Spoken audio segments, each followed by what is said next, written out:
Assalamualaikum warahmatullahi wabarakatuh. Ketemu lagi dengan saya dengan Mapel IPA.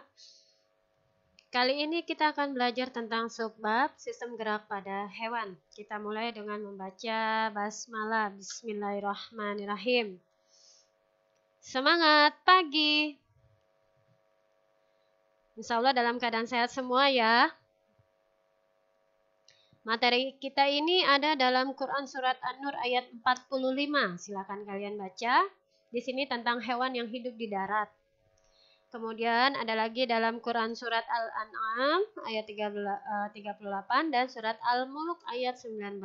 Ini tentang hewan yang hidup di udara. Sistem gerak pada hewan dibagi menjadi 3. Ada gerak hewan dalam air, gerak hewan udara, dan gerak hewan di darat. Mengulang materi yang sebelumnya, yaitu salah satu ciri makhluk hidup adalah bergerak. Ya, jadi secara umum gerak dapat diartikan berpindah tempat atau perubahan posisi dari posisi awal menjadi posisi akhir.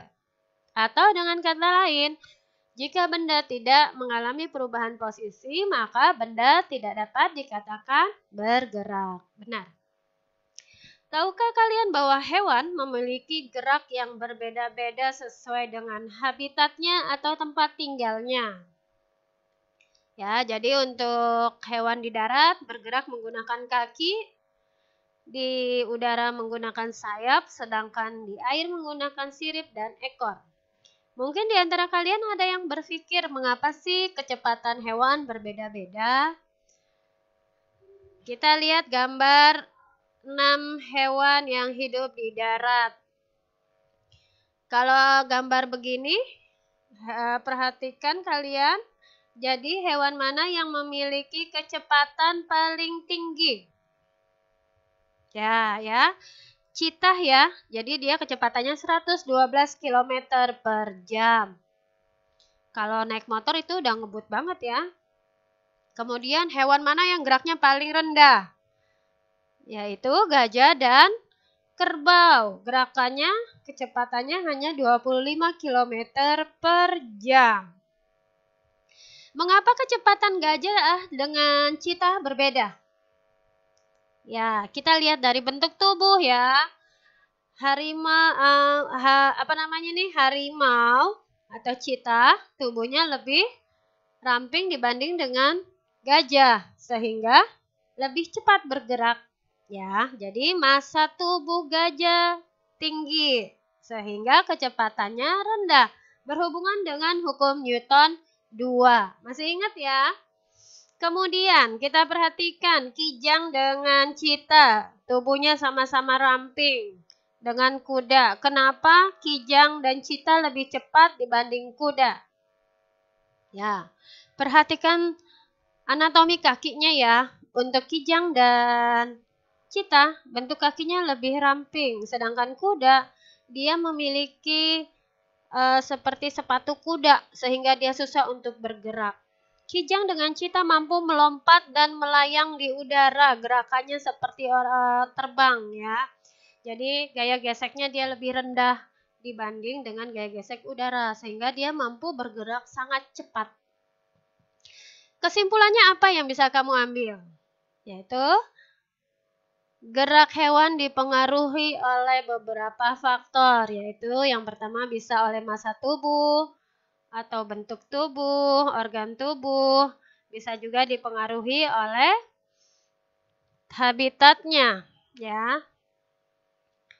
Tujuan hewan bergerak, perhatikan gambar ini, ada gambar ikan kecil sedang berlari menghindari gambar ikan besar. Kira-kira mengapa dia berlari? Untuk menghindari supaya tidak dimakan, betul sekali. Ya. Nah, kemudian ini gambar elang, mengapa dia bergerak?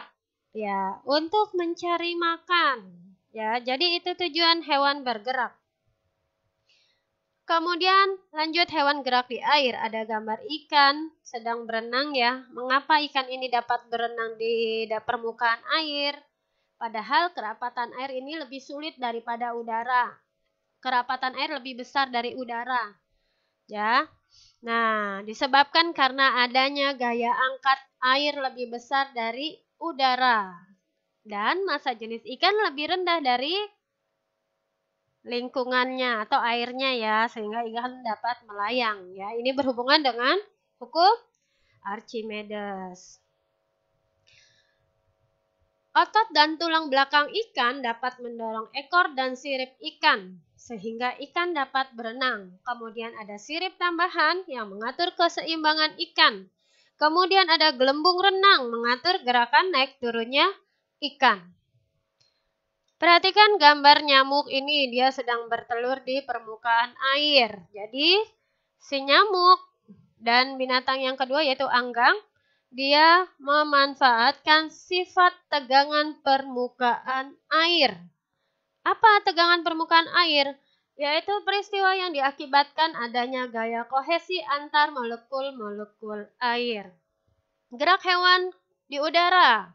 Ada gambar burung elang dan kupu-kupu, dia bisa terbang. Padahal materi kita sebelumnya apel saja jatuh ke bawah karena adanya gravitasi. Nah, mengapa ini binatang ini tidak jatuh ke bawah? Ya, karena adanya gaya angkat yang lebih tinggi dibanding gaya gravitasi, sehingga dia tidak jatuh, ya. Nah, organ geraknya adalah sayap. Sayapnya ini merupakan kerangka kuat tapi ringan dan dia memiliki otot kuat, bentuknya melengkung. Pada saat dia mengepakkan sayapnya, udara mengalir bagian atas lebih cepat dari bagian bawah sehingga dapat mengangkat tubuh elang dan kupu-kupu. Ya, ini berhubungan dengan hukum Newton 3. Insya Allah masih pada ingat ya. Nah, sampai di sini materi kita. Kalau ada materi yang ingin ditanyakan, silakan hubungi di WA Group. Kita tutup materi kita dengan hamdalah, alhamdulillahirrabbilalamin. Wassalamualaikum warahmatullahi wabarakatuh.